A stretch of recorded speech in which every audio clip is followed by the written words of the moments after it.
What is PSSD, otherwise known as post-SSRI sexual dysfunction? My name is Dr. Ruth Sutton. I'm a board-certified adult psychiatrist, and I talk a lot about the importance of providing full informed consent when prescribing a psychiatric medication, as well as concepts of safety prescribing. And one of the things that has come up in the comments is asking if I can talk more about PSSD. So most people are aware of the potential sexual side effects of a lot of our psychotropic medications, so mostly those that involve serotonin. So things like SSRIs, certain atypical antipsychotics.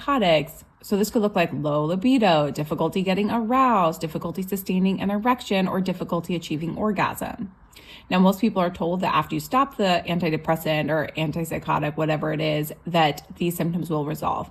However, there are cases in which this does not occur. And this is what we call post-SSRI sexual dysfunction. Some of the warning signs that might be associated with this is if there's also extreme emotional blunting, meaning that you're not only not able to experience the intense lows and anxiety, but also not able to experience the highs as well. And so these things, the emotional blunting and the sexual dysfunction, often go hand in hand. Additionally, some people will say that they develop genital numbing. So it's not just that you're having difficulty getting aroused or achieving orgasm, but the sensation down there has completely changed. And for some people, this can happen pretty immediately, like after they take just a couple doses of an antidepressant. We don't know how common this is because we don't really have data on it, but certainly based on patients' anecdotal experience, it does happen, and it is a real phenomena that we need to warn patients about.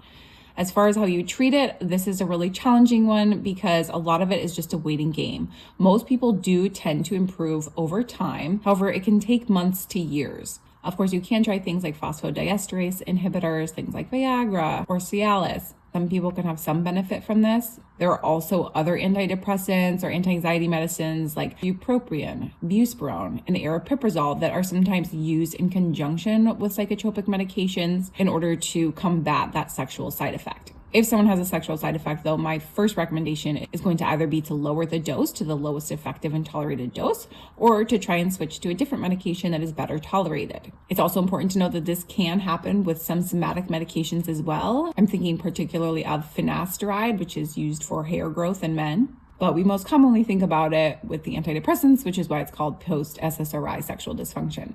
If you've had an experience with this and there's been something that has helped or maybe something that's made it worse, please go ahead and share in the comments below if you're comfortable.